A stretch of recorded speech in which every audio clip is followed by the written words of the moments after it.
Friends, just imagine, what if every single country in the world had a satellite in space that could control its climate? But then, someone with the wrong intentions hacked into that system and began destroying entire cities.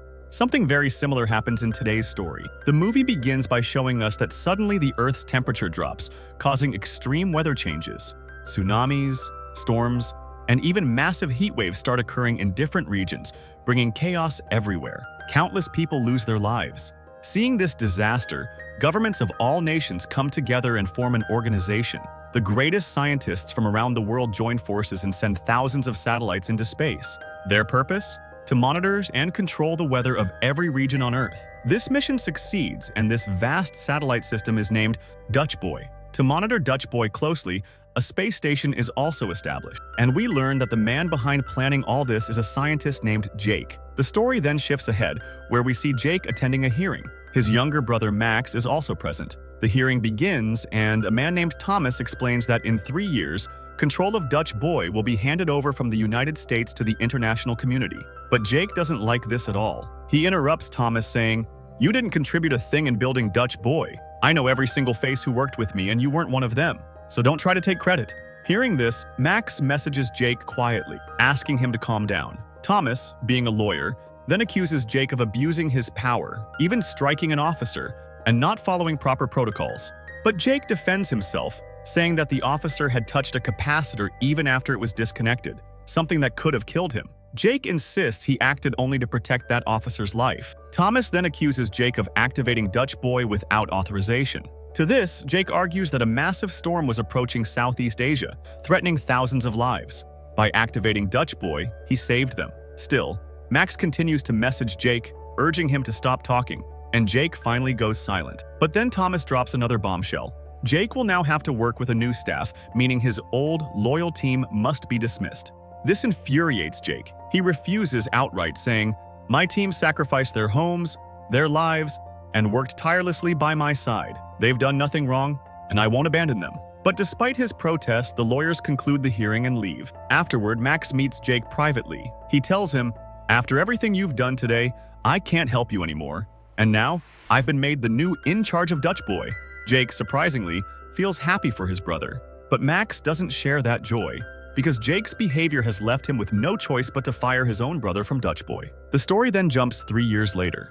In Afghanistan, we see a group of soldiers traveling across a hot desert. But suddenly, they stumble upon something unbelievable: an entire city frozen solid in ice.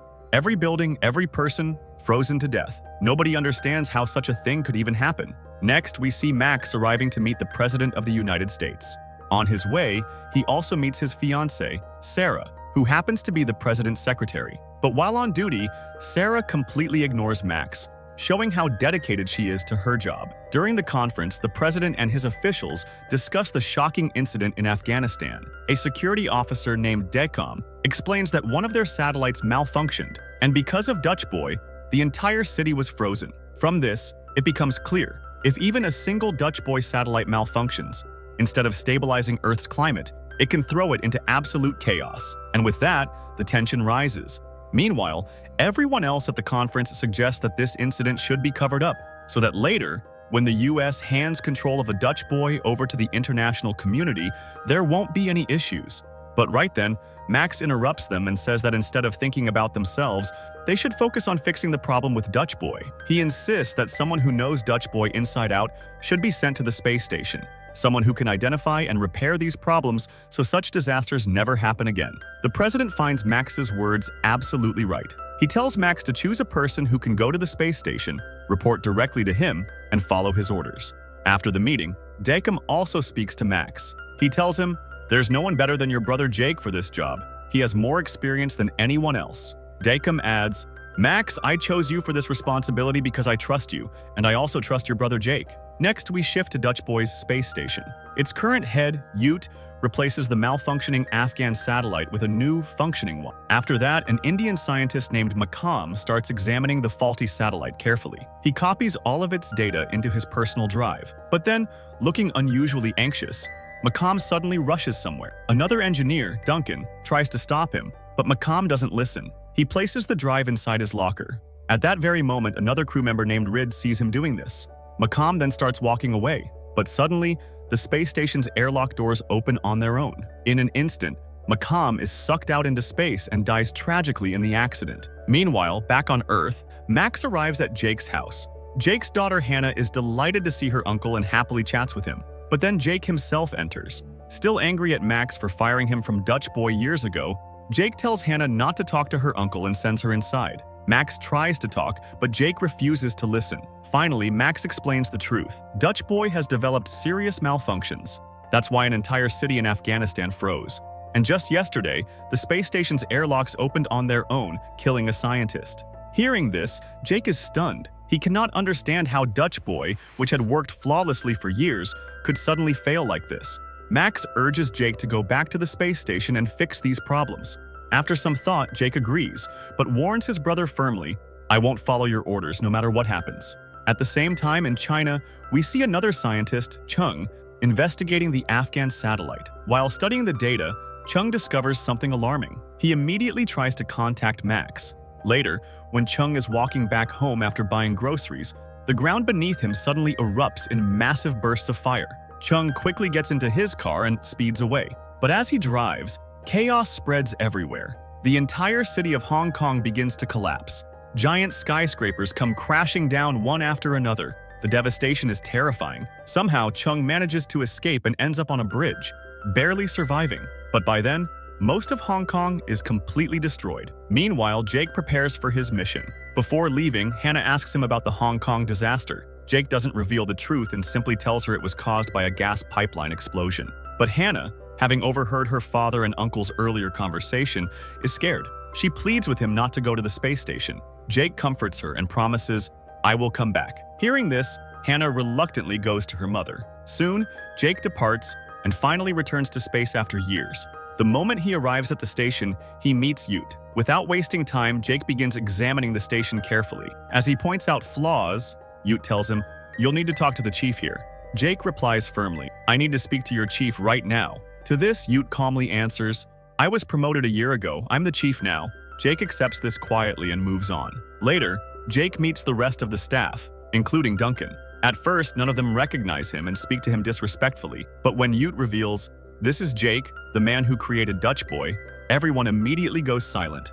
Jake then lays out the situation clearly. "We need to investigate 3 incidents: the freezing in Afghanistan, Makam's death, and the Hong Kong disaster." When Duncan argues, "But Hong Kong was just a gas explosion," Jake shakes his head and replies, "That's what ordinary people believe. But I know it was Dutch Boy's malfunction."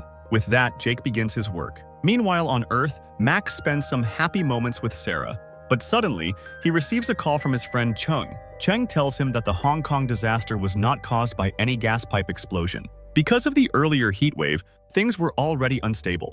And when Chung tried to access the Afghan satellite for checking, he discovered he was completely locked out of the system. Hearing this, Max also tries to access the satellites, but to his shock, someone has blocked him too. Both Max and Chung are stunned. At that moment, Chung warns Max, "If Dutch Boy completely fails, it will trigger a geostorm. That means the world's weather will spiral out of control. Hurricanes, storms, disasters everywhere. And humanity itself could be wiped out." Max is shocked to hear this. He quickly turns to the news. Meanwhile, Chung keeps digging for more information about the Hong Kong accident. But suddenly, the power in his office goes out. Armed men begin heading toward him. Chung immediately hides. Meanwhile, on the space station, Jake investigates the Afghan satellite that malfunctioned and caused the sudden freeze there. On Earth, Max goes to meet his friend Dana and explains, "Something's wrong with my holoframe. I can't access any satellites and I can't get any data." Dana checks his system and tells him, "Max, someone secretly blocked you from the system." Realizing this, Max urgently contacts Jake. But before he can, Decom speaks to Jake first, reminding him, "I worked hard on this program. We cannot afford to fail now." Afterwards, Max finally talks to Jake privately. He tells him that his Dutch Boy access was deliberately blocked. He also insists that the Hong Kong disaster was caused by satellite malfunction. Jake agrees, it makes sense. He immediately orders Hong Kong's satellite to be examined. But while talking, the two brothers start arguing. Old wounds resurface. Max bitterly reminds Jake, "Even though I was younger, I always stood by you. I was the one who pulled you out of trouble every single time." Their broken relationship is clear. Soon after, Jake and the others bring Hong Kong's satellite into the station for inspection. But suddenly, the machine handling it malfunctions. the satellite begins spinning out of control, badly damaged. Its hard drives are destroyed too. Everyone panics.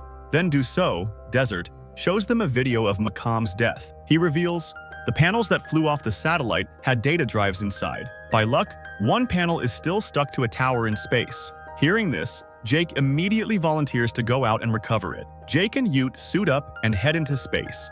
As they carry the panel back, Jake's spacesuit malfunctions on its own. He loses control and is slammed against the station, nearly drifting away into deep space. At the last moment, Jake manages to grab hold of a structure and save himself. Ute brings him back inside. Though Jake lost the panel, once they return, he secretly shows Ute a drive in his hand. "Before I let the panel go, I pulled the drive out," he says. The others arrive, but Jake hides the truth from everyone except Ute. Afterwards, he tells her, "Someone deliberately tampered with my suit. There's someone here on the station who wants me dead." Together, Jake and Ute investigate Macom's death. They discover that the airlock doors had been manually opened. Someone had intentionally killed him. Jake is shaken. He cannot understand who among them is the traitor. Meanwhile on Earth, Max and Sarah meet Chung at a restaurant since Chung has uncovered something important. But just as Chung approaches them, a man shoves him into the street where he is struck by a car. Sarah tries to stop the car but fails. As he lies dying, Chung whispers one word to Max, "Zeus," before passing away. Soon after, Jake calls Max again. This time he apologizes to his brother. They talk, and Jake recalls childhood memories. "Do you remember when Dad took us fishing and he dropped his phone into the water?" Hearing this, Max realizes Jake is speaking in their old childhood code. Max immediately goes to Dana. He explains the code they used as kids. Every third word formed a hidden message. They decode Jake's words and discover the truth. Jake was warning him. There's a traitor hidden in the government. Max is shocked. With Dana's help, he begins investigating Project Zeus, the very thing Chung mentioned with his dying breath. But Dana hits a wall. Zeus is under White House security. To dig further, she would need to log into top-level government systems. So Dana advises Max, "Ask Sarah. She works in the White House. She's the only one who can get those files." Max goes to Sarah and begs her to steal the Zeus files. At first, she refuses, but after his desperate request, she agrees to help. Meanwhile, on the space station, Jake and Ute head to the backup server room. There, they find another video, Macom hiding a drive he took out from the Afghan satellite. Just then, Dayset catches Jack and Ute snooping around and points a gun at them. Startled, Jack and Ute decide to tell him everything. After listening, Dayset smirks and asks, "But what makes you so sure I'm not the traitor myself?" Jack confidently replies, "If you were the traitor, you wouldn't be wasting time asking me questions. You would have killed me already." Hearing this, Dayset lowers his weapon and hands them Mahmoud's hidden drive, revealing that Macom had concealed it right in front of him. Jack and Ute immediately check the drive and discover shocking evidence. Someone had deliberately planted a virus inside Afghanistan's satellite, causing it to malfunction. Meanwhile, Dana and Max also learn the full truth about Project Zeus. Max realizes that someone is trying to weaponize the Dutch Boys system to unleash geostorms across major cities worldwide. Horrified, Max quickly contacts Jack. He asks who is really controlling Dutch Boy and how they're doing it. Jack explains that the system is being controlled through the virus. The only way to destroy it is to temporarily shut Dutch Boy down, reboot the system, and wipe out the virus completely. But to do that, they'll need the kill code, and only the president has it. Max suggests they should inform the president, but Jack warns against it. He reveals that someone deliberately locked Dutch Boy's backdoor access, and only the president knew about it. Since the kill code is also in his possession, Jack suspects the president himself might be the traitor. He explains his theory. In 2 weeks, the president was supposed to hand Dutch Boy over to the international community, but maybe he doesn't want that. By deliberately sabotaging satellites and causing chaos, he can make sure no one accepts a broken system. This makes perfect sense to Max as well. Max then goes to Sarah and convinces her that they must steal the kill code from the president. Without it, they cannot shut down Dutch Boy and prevent the coming Geostorm. Though hesitant, Sarah eventually agrees. Soon after, multiple satellites around the globe begin failing one after another. Weather in different cities goes out of control. In Tokyo, giant chunks of ice start falling from the sky, wreaking havoc. At the same time, Max tricks the president by saying, "My father is your biggest fan. I just want him to meet you someday." Using this excuse, Max manages to stay close to him and his security team. Meanwhile, Brazil's climate also collapses. freezing everything in sight. Jack realizes the only way to stabilize it is to replace the broken satellite with a new one. He and his team deliberately crash a replacement satellite into the faulty one, which successfully restores Brazil's weather to normal. But the victory is short-lived. Jack and his crew are alerted that a massive geostorm will hit Earth in just a few hours. Back on Earth, Max is confronted by Deckham, who asks why he lied to the president about his father since he knows Max's parents are both dead. Realizing he's caught, Max tells Deckham the truth and asks for his help in stealing the kill code. But Deckham shocks him by revealing that the code isn't something you can simply steal. It's locked by the president's fingerprints and eye scan. He then insists on taking Max to the president himself. Meanwhile, in space, Jack and the others receive another emergency alert. The entire space station will soon self-destruct. Ute suggests calling Duncan, the program's chief expert, since only he could override the commands. But Jack suddenly pieces it together. Duncan is the only one smart enough to insert the virus. Furious, Jack confronts him, and Duncan finally admits he is the traitor, working for money. He pulls a gun on Jack and declares, "I'm not destroying the whole Earth, just half of it, and I'll be paid handsomely for it." Jack retorts, "When the Earth is gone, where will you spend your money?" They fight violently. During the struggle, stray bullets shatter a window. Jack barely escapes, but Duncan is sucked out into space, meeting a brutal end. On Earth, Max and Deckham are on their way to the president when suddenly Deckham turns on him, opening fire. Shocked, Max realizes the real traitor isn't the president, it's Deckham himself. He quickly informs Sarah, and together they deduce Deckham's true plan. He wants to assassinate the president and his team, and then take over as the next president of the United States. Knowing this, Max tells Sarah there's only one option left. They must kidnap the president to warn him and use his biometrics to access the kill code. Sarah agrees. She orders Max to bring a car while she creates a diversion. She fires into the air and shouts that there's a gunman nearby. The Secret Service immediately scrambles to evacuate the president. In the chaos, Sarah seizes her moment. She takes the president hostage. Sarah brings the president safely to Max, and together they rush him away. Meanwhile, because the space station is collapsing, satellites around the globe start to fail one after another, triggering massive tornadoes across different regions of Earth. At the same time, Deckham and his men begin chasing them down, determined to assassinate the president. Inside the car, Max tells the president the full truth, that Deckham was the real traitor and that a deadly virus had been planted inside Dutch Boy. Shocked, the president listens carefully, but Deckham's men catch up and open fire on them. Sarah quickly reverses her car and shoots down their pursuers, eliminating the threat. Meanwhile, Hannah and Jack's wife also learn that Jack is trapped on the failing space station and may not survive. Ute and the rest of the astronauts prepare to evacuate back to Earth, urging Jack to come with them. But Jack refuses, saying someone has to stay behind to use the kill code and shut Dutch Boy down, otherwise the Geostorm cannot be stopped.